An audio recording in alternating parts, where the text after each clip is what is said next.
अल्लाह तबारक व तआला का इनाम है। मैं ये अर्ज करता हूं यहां पर गुफ्तगू, मैं जो चीजें शुरू किया था इसको यहां स्टॉप करता हूं। सारे लोगों ने दुआएं की, मुझे पता है, और सबसे ज्यादा मैंने हुजूर ताजुश शरिया को और हुजूर अमीन मिल्लत को ख्वाब में बार बार देखा, और हजरत अबी मुझसे कहा था कि हम सब परेशान थे, बहुत दुआएं करते थे। मेरे छूटने की दुआएं या मेरे आराम की दुआएं ये अलग मकाम रखती हैं, लेकिन जिस वक्त अंदर जा रहे थे मेरे बिरादर गिरामी भी मौजूद है, मैं एक दुआ अल्लाह करीम की बारगाह में ये करता था कि ऐ रब्बे जुल जलाल, तेरा बंदा है, तेरे नबी की बात कर कर अंदर आया, इतनी लाज रखना कि मेरे बाहर जाने के लिए कभी किसी कुत्ते की मदद लेने की नौबत ना आए। क्या बात है, वाह वाह वाह वाह। किसी जालिम की मदद लेने की नौबत ना आए, और रब तबारक व तआला ने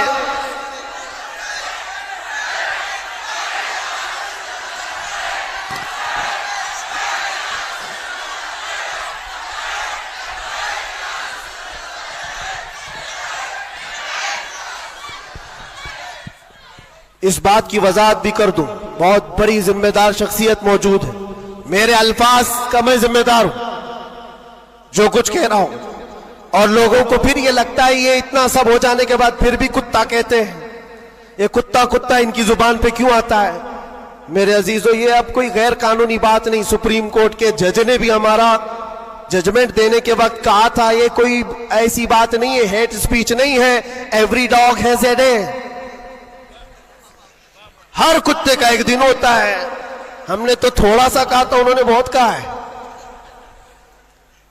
तो ये जो भी मैं कहूंगा अब सुप्रीम कोर्ट के एतबार से कहूंगा, और फिर मैं अभी तक तो कभी वो शेर को दोहराया भी नहीं, क्योंकि मैंने देखा है 5 साल के 6 साल के बच्चे सामने खड़े होकर के वही दोहरा रहे। वाह वाह वाह। बल्कि मैंने तो ये भी देखा, अंदर कैदियों को जब बहुत ज्यादा तकलीफ देता था कोई, तो कहता था वही बात। वाह वाह। आज वक्त है तुम्हारा, क्या बात है। हर जगह पर खाना सही नहीं मिल रहा है तो भी वो कैदी यही पुकार कर कहते थे आज वक्त है, आज वक्त है। मेरे अजीजों, जितना ही तुम दबाओगे उतना ही वो उभरेगा। या हम अपनी तारीफ के लिए, अपने घर के लिए नहीं बोलते, हमने कभी किसी कम्युनिटी को, किसी खास धर्म को या किसी खास मजहब को निशाना बनाकर कभी नहीं बोला।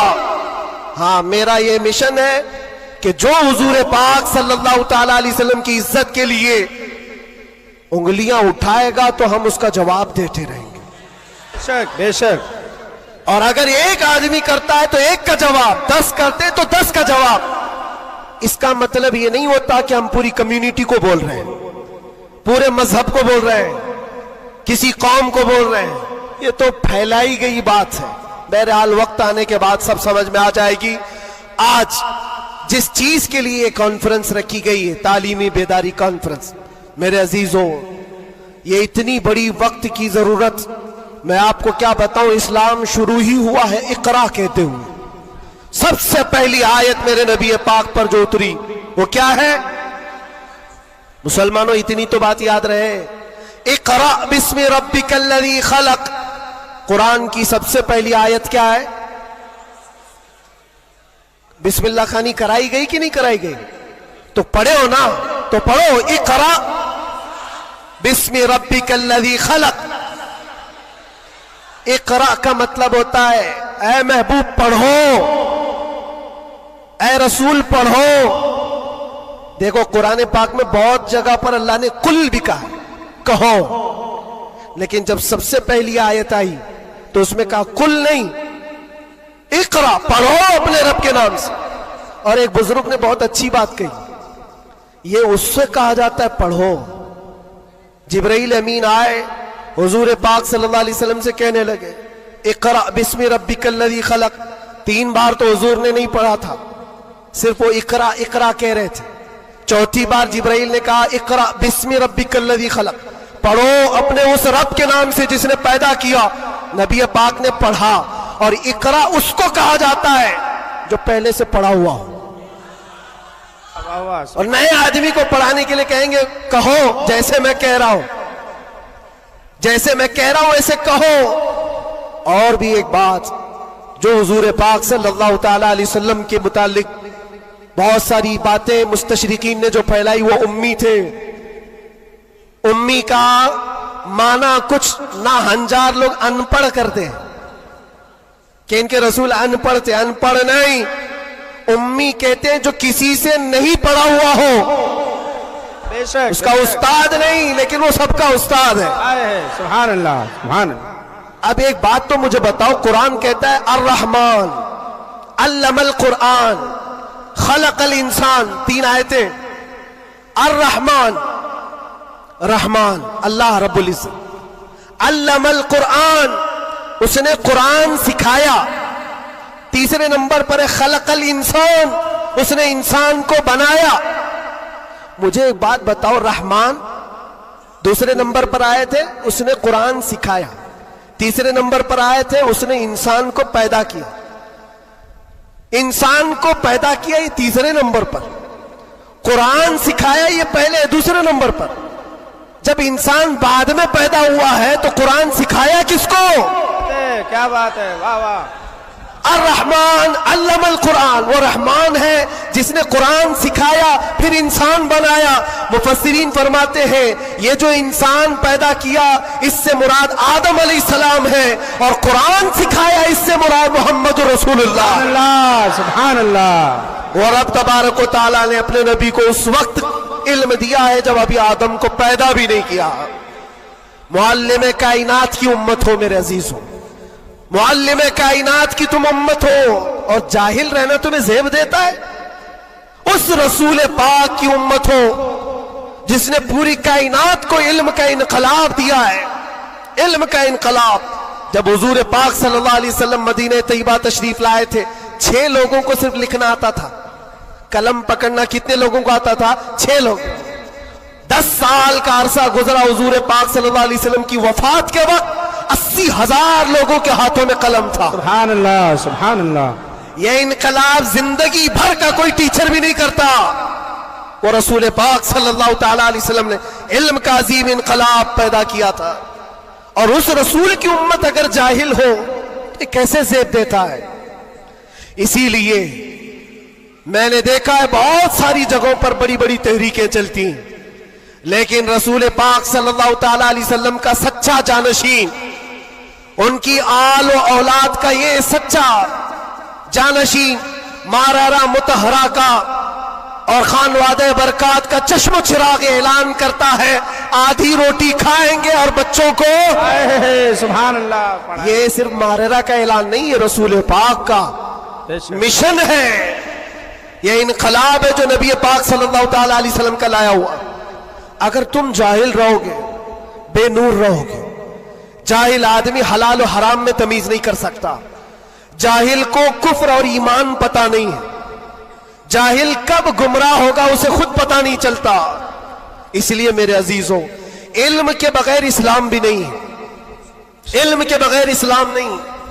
आपको पता है दौरे जिहालत कहा जाता है इस्लाम से पहले वाले दौर को, और दौरे इस्लाम, इस्लाम के बाद। इस्लाम और जिहालत तो अपोजिट चीजें हैं, ये कभी एक जगह आ नहीं सकती। आज उम्मत के अंदर हम देख रहे हैं कुछ लोगों को मैंने देखा अंदर, जिनसे पूछा गया पहला कलमा क्या है तो आई टाई कर रहे हैं, नहीं पता है। तुम्हारे नबी कौन, ये भी नहीं पता। हम तो इस खुशफहमी में चल रहे हैं, जुमा में भीड़ है, जलसों में भीड़ है, सबकी टोपी है, सबको आता होगा, खंगालो तो कलमा भी नहीं आ रहा है। यूं ही ये मुसीबतें नहीं आ रही है मेरे अजीज, यूं ही हमको डराया और धमकाया नहीं जा रहा है। तुम्हारे अंदर इल्म की दौलत हो तो तुम अपने रब तबारक व तआला की जात पर यकीन कामिल के साथ जियोगे। आज दुलमुल यकीन के साथ जो जीते वो जिहालत की वजह है, जिहालत है। और जो जिस तरह हाँकना चाहे आज हाँक रहा है तुम्हें। इल्म की तरफ आओ, इल्म की तरफ। हर बच्चे को आज पढ़ा लिखा हुआ होना जरूरी है, हर बच्चे को। और जब हम इल्म की बात करते हैं तो कुछ लोगों को ये लगता है मौलाना सिर्फ मदरसों में ले जाने की बात करते हैं, मदरसों में ले जाने की बात करते हैं। इल्म सिर्फ मदरसों की बात नहीं है। इल्म को जो फर्क किया गया है ना, ये दीनी इल्म है, ये दुनियावी इल्म है। अभी आपसे मैं पूछूं दीनी इल्म क्या है, दुनियावी इल्म क्या है, आप यही कहेंगे कुरान, हदीस, फिका, ये सारे दीनी इल्म है। साइंस, ज्योग्राफी, फिजिक्स, केमिस्ट्री, ये दुनियावी इल्म है। ये गलत सोच है, गलत कॉन्सेप्ट है। दीनी और दुनियावी इल्म इस तरह से फर्क नहीं किए जाते। अगर आप कुरान का इल्म, हदीस का इल्म, फिका का इल्म पैसा कमाने के लिए हासिल कर रहे हैं तो ये दुनियावी इल्म है, वो दीनी इल्म नहीं। मदरसों में भी वो दीनी इल्म नहीं।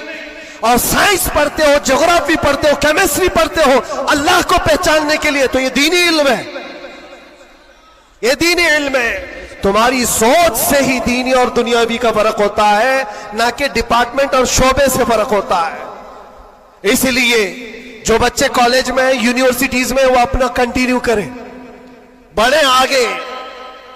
तुम जिस फील्ड में जाना चाहते हो, मेडिकल में, इंजीनियरिंग में, लॉ में, जिस चीज में भी जाना चाहते हो, नीयत सिर्फ ये हो जो कुरान ने फरमाया, इक़रा बिस्मि रब्बिकल्लज़ी खलक़, पढ़ो वही जो तुम्हारे रब के नाम से। सुभान अल्लाह।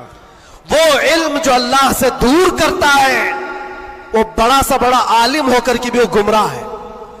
और वो इल्म जो अल्लाह से करीब करता है, वही इल्म नूर है, वही इल्म नूर है। इमाम गज़ाली रहमतुल्लाह ताला अलैह फरमाते, सिर्फ ये मत समझो कि मैं इल्म की बात कर रहा हूं तो इल्म आने के बाद टोपी, जुब्बा, कुप्पा, बड़ा आलिम नजर आना चाहिए, नहीं। इल्म जब किसी के पास आता है तो सबसे पहले अखलाक लाता है।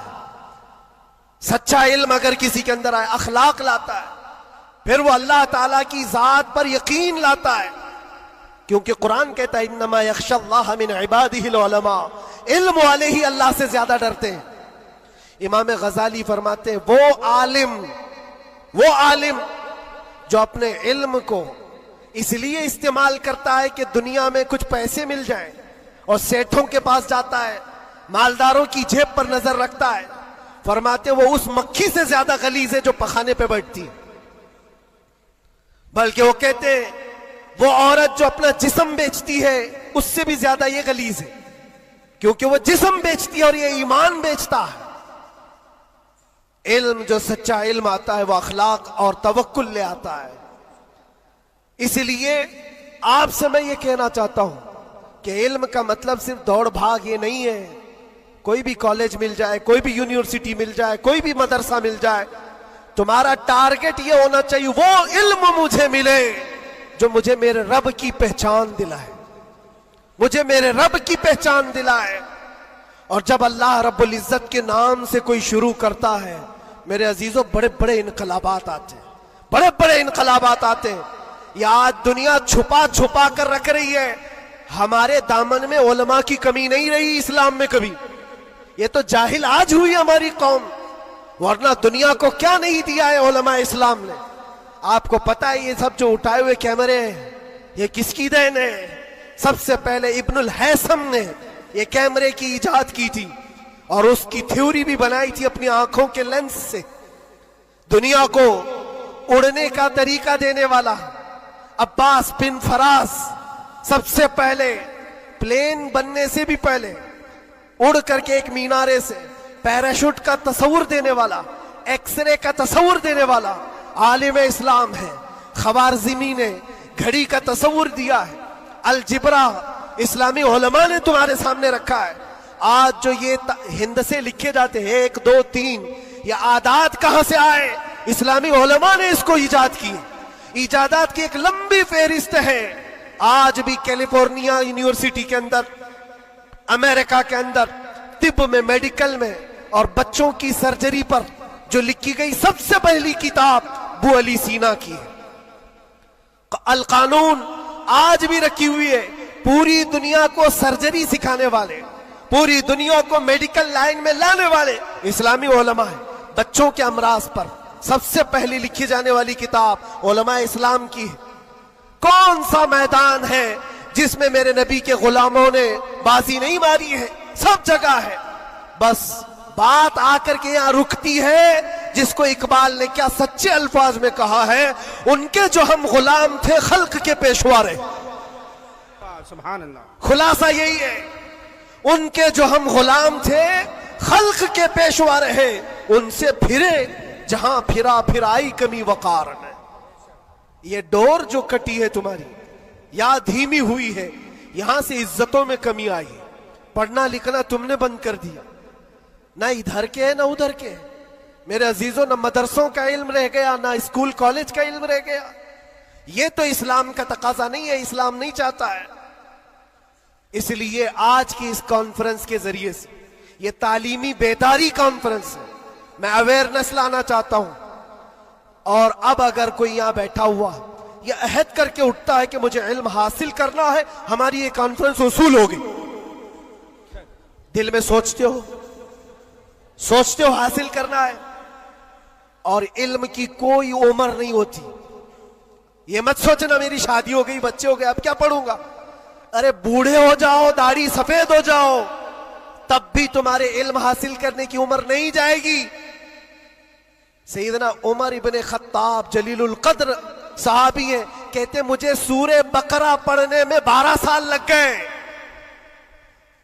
तुम चाहते हो जुम्मा 8 दिन के अंदर कुरान भी खत्म हो जाना चाहिए। हाँ, इसमें मिटा दो अपनी हस्ती को अगर कुछ मर्तबा चाहो कि दाना खाक में मिलकर गुले गुलजार बनता है। शेख सादी रहमतुल्लाह अलैह फरमाते 60 साल के बाद तो मैंने इल्म देखा है। और ये शर्म हया की बात नहीं, इल्म हासिल करना हो। अच्छा, पहले के बूढ़े लोग अगर कहते हमारे जमाने में हालात बुरे थे, कोई आया ही नहीं सिखाने के लिए, हमारे पास स्कूल नहीं थे, मदरसे नहीं थे, पहले वाले कहते तो हो सकता है उनका ये उज़्र है। तुम्हारे पास अब कोई उज़्र ही नहीं रह गया। क़यामत के दिन रब तबारक व तआला अगर तुम्हारी पकड़ करे कि इल्म हासिल करना फर्ज था, तूने सीखा क्यों नहीं, ये नहीं कह सकते कि मौला मेरे पास कोई जरिया नहीं था। ये जो मुट्ठी में इतना बड़ा बड़ा मोबाइल उठाते हो, पूरा मदरसा भी रखता है, स्कूल भी रखता है, कॉलेज भी रखता है। कौन सी किरत नहीं है इसके अंदर, कौन सा इल्म नहीं है इसके अंदर। लेकिन नौजवानों को ये लगता है ये मोबाइल तो पबजी के लिए आया हुआ है, ये मोबाइल तो फेसबुक इंस्टा के लिए आया हुआ है, तुम्हें तो बहुत कुछ हासिल करने का जरिया ये मोबाइल पकड़ा दिया गया है। अब कयामत के दिन तुम्हारे पास उज़्र नहीं होगा, उज़्र नहीं होगा।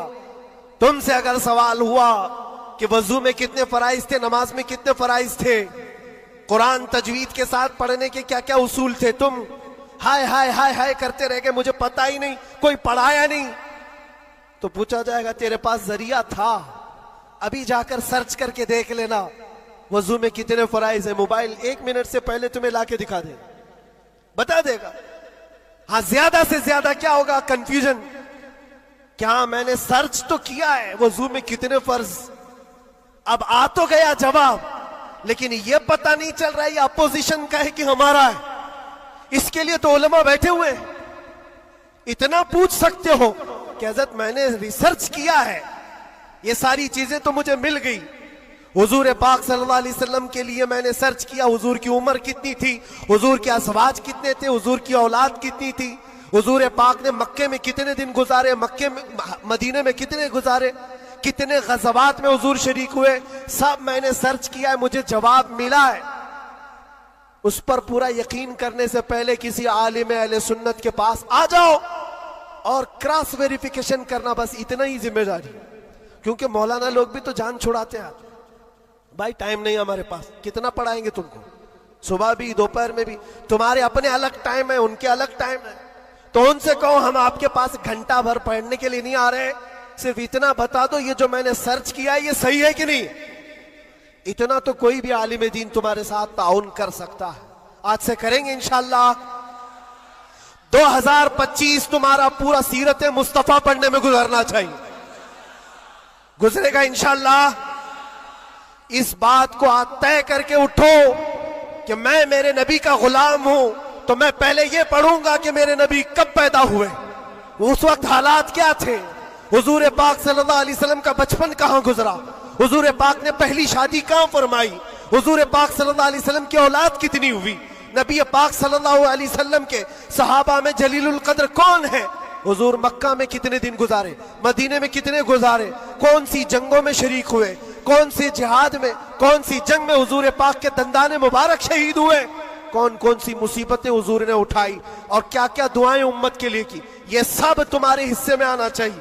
मेरे अजीजों, एक बात मुझे याद आती है, एक नौजवान का किरदार बड़ा अजीब था। मीलाद का दिन था 12 रबीउल अव्वल, शायद मैंने यहाँ दोहराया हो ये बात। मैं ट्रेन से उतर रहा था, एक नौजवान मुझसे कहने लगा, हजरत मैं चाहता हूं कि आज हुजूर की बारगाह में कोई अच्छा तोहफा पेश करूं। सब झंडे, कुमकुमे, मिठाइयां सब लगा करके तो तोहफे पेश करते।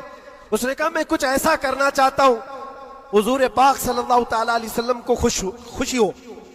मैं उतर रहा था, अचानक ज़हन में ये बात आई, कहा अल्लाह के नबी के अखलाक ये थे कि वो बूढ़ों की मदद करते, उनका बोझ उठाते थे। मक्का में हुजूर मशहूर थे इस बात पर। हम उतर रहे हैं, देखो ट्रेन से कोई बूढ़ा उतर रहा, उसका सामान उठाकर पहुंचा दो, सुन्नत है ये भी। और आज 12 रबीउल अव्वल है, तुम हुजूर की बारगाह में खिराज अकीदत पेश कर। ये बात कहा और मैं गुजर गया।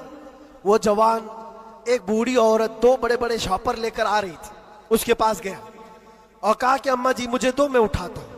वो पहले तो घबराई, कहा कि तू क्यों उठाएगा, तू कुली है क्या है, मेरा सामान क्यों? नहीं दूंगी, नहीं दे रही थी। और क्यों दे अजनबी को कोई? इसने इसरार किया, अम्मा जी दे दो, उठा लूंगा। कहा इतना क्यों कह रहा है बेटा, तू सामान लेके भागना है, क्या करना है? उसने साफ साफ समझा दिया, अम्मा जी बात यह है आज 12 रबीउल अव्वल की तारीख है, हमारे प्रॉफेट मोहम्मद सल्लल्लाहु अलैहि वसल्लम का जन्मदिन है और उनकी आदत थी कि वो बूढ़े लोगों का बोझ अपने हाथ उठाते थे। मैं चाहता हूं कि उनका अमल दोहराऊं, उनके अखलाक पर अमल करूं और मैं उनकी रूह को खुश करूं। बूढ़ी के दिल में बात आ गई, कहा ले बेटा, तू तेरे नबी की बात कर रहा है, आज तुम्हारा कोई त्योहार का दिन है, ये करना है तो करो। वो शॉप पर लेकर के गया, उसको जहां तक पहुंचाना था पहुंचाया। ये बात आई गई, गुजर गई। हम भी तो सोचते हैं कि छोटी सी बात है। 6 महीने गुजर जाने के बाद, 6-7 महीने के बाद उस नौजवान ने मुझसे कहा कि हजरत वो बूढ़ी औरत जिसका मैं सामान उठाया था, वो अभी राब्ते में, कांटेक्ट में है, अभी आई और कह रही है कि बेटा 6 महीने गुजर गए, अब तक मैं तेरे नबी का बायोडाटा ही पढ़ रही हूं, अब तक मैं उनके अखलाक ही पढ़ रही हूं। कहा क्यों? कहा तेरे उस अमल ने मुझे इतना मुतासिर किया कि इस जमाने का कोई जवान, अरे मेरे बेटे मेरे पोते नहीं आए मुझे लेने, किसी और का बेटा मेरा सामान उठा रहा है, इसके अंदर इतना असर कहां से आया? और जब तूने बताया तेरे नबी के अमल है, मैंने सोचा कि उस नबी को क्यों ना पढ़ूं। पढ़ते पढ़ते मैं इस मकाम पर पहुंच गई। बताओ तेरा नबी कहां है, मैं भी जाऊं गुलामी में शामिल हो जाऊं।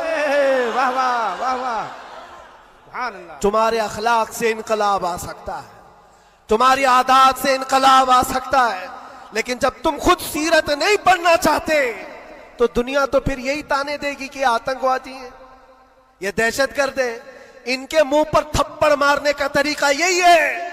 हम तुम्हारी सर्टिफिकेट के मोहताज नहीं है, हम तुम्हारे बोले जाने से कुछ भी परवाह नहीं करते। तुम्हें अपने नबी के अखलाक करके दिखाना है, करके दिखाना है, नफरत नहीं। हुजूर पाक सल्लल्लाहु ताला अलैहि वसल्लम से अगर मोहब्बत है तो उठो और इल्म को आम करो, और हुजूर की सीरत पढ़ने के बाद तुम्हारा दिल कुशादा हो जाएगा, जहन वसी हो जाएगा, सोचने की ताकत बढ़ जाएगी। इसलिए कि सुन सुन करके मानना और है, जान करके मानना और है।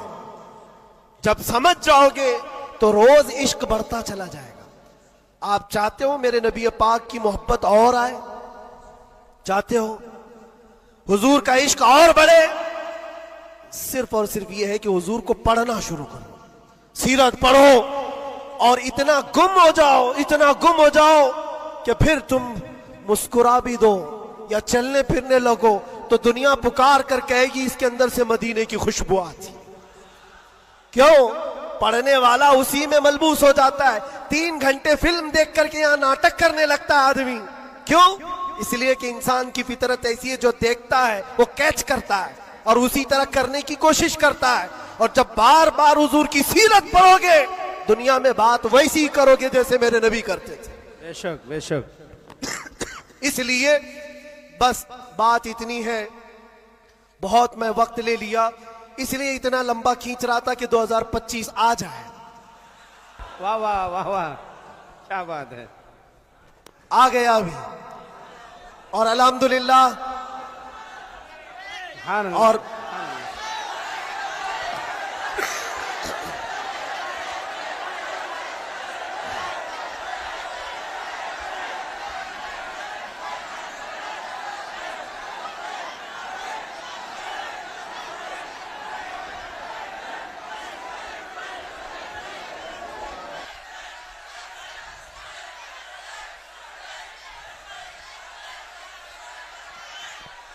अल्लाह तबारक व तआला इस आने वाले साल को हम सब के लिए खैर और बरकत वाला साल बनाए। बला और मुसीबतों से अल्लाह हम सबको नजात रखे और इस पूरे साल को अल्लाह ताला हम सब के ईमान और अकीदे में जिला अता करे। बात वही मैं दोहरा कर खत्म करता हूं मेरे अजीजों, 24 को जाना था चला गया और आला हजरत का 25 को आना था। वाह वाह। और इंशाल्लाह 25 में ये सिक्का चलेगा इंशाल्लाह। और फिर कहोगे आई नहीं हुकूमत, सिक्का नया चलेगा। आलम में रंग बदला सुबह शबे विलादत। मुस्तफ़ा करीम सल्लल्लाहु अलैहि वसल्लम के आशिकों के लिए ये साल हरा भरा हो जाए। मौला करीम की बारगाह में ये दुआ भी करते हैं कि रब तबारक व तआला इस आने वाले साल को हम सब के इल्म का साल बनाए, हम सब के अखलाक का साल बनाए और इनकलाब का साल बनाए। और जो आयत अल्लाह ने फरमाई उस वादे के मुताबिक इन्ना मअल उसरि युसरा, हर तकलीफ के बाद आसानी है, हर तकलीफ के बाद आसानी है। मौला जो जो तकलीफें अब तक हमको आई थी, अब आसानियों में तो हम सबको ईमान अता फरमा, आसानियों में हमें कदम रसूल की दौलत अता फरमा। और बस इतनी दुआ करो मेरे अजीजों, जब हमारे जाने का वक्त आए तो रब तबारक व तआला हम सब पर इतना एहसान करे कि इस कायनात में हर रंगो बू को देख लिया, सूंघ लिया, हर शक्ल सूरत को देख लिया और पहचान लिया। बस ये आंखें तरसती हैं इस बात के लिए कुछ ऐसा कर दे मेरे किरदिगार आंखों में, हमेशा नक्श रहे रुए यार आंखों में। उन्हें न देखा तो किस काम की है ये आंखें कि देखने की है सारी बहार आंखों में। रब ताला की बारगाह में दुआ करो, मौला तेरा ये बंदा तुझसे आज ये इल्तिजा करता है, इस नए साल की बरकत में दुनिया मिठाइयां तकसीम कर रही है, हमें इनाम में तू दीदार रसूल अता फरमा दे। इस आले रसूल की बरकत से मौला मरने से पहले हमें जियारत मुस्तफ़ा नसीब फरमाए। वो शक्ल सूरत मुस्तफ़ा जो आंखों में बस जाए तो दुनिया का हुस्न हेच हो जाए। मौला करीम हमको उस हुस्न का परस्तार बनाए, उस हुस्न का आशिक बनाए। अजीजा ने गिराम वक़ार, आखिरी बातें ये खास तौर पर ये नए साल की जो रात है, जा करके यहाँ से कोई अय्याशी के अड्डे पर नहीं जाना, कभी कोई गुनाहों की तरफ ना जाए, वरना तुम्हारी ये सारी महफिल फजूल है। तुमने साल का आखिर भी अल्लाह के जिक्र में बनाया है और साल का शुरू भी अल्लाह के जिक्र में है। 12 से पहले भी अल्लाह का जिक्र कर रहे थे, 12 के बाद भी तुमने साल का आखिर भी महफिल रसूल में गुजारा, साल की इब्तिदा भी महफिल रसूल में गुजारी।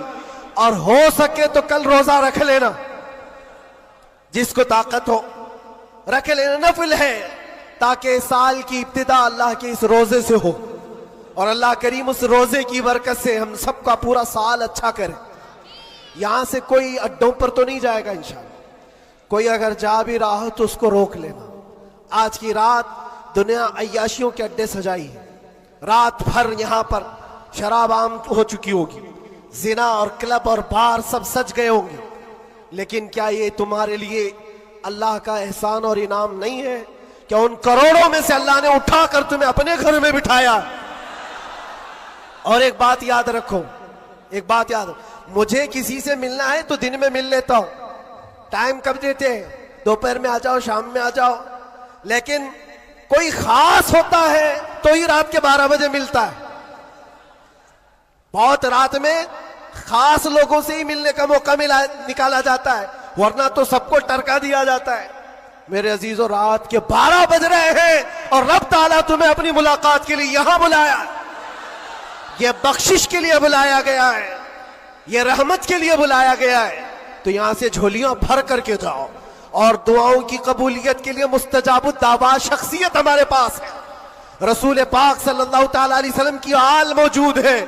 और यकीनन आज की महफिल पर मैं देख रहा हूं, ये जो रंग जमा हुआ है, ये जो भीड़ है, ये जरूरी नहीं सिर्फ इंसानों की भीड़ है, ये जरूरी नहीं है कि सिर्फ लोगों की मदनपुरा वालों की भीड़ है। तो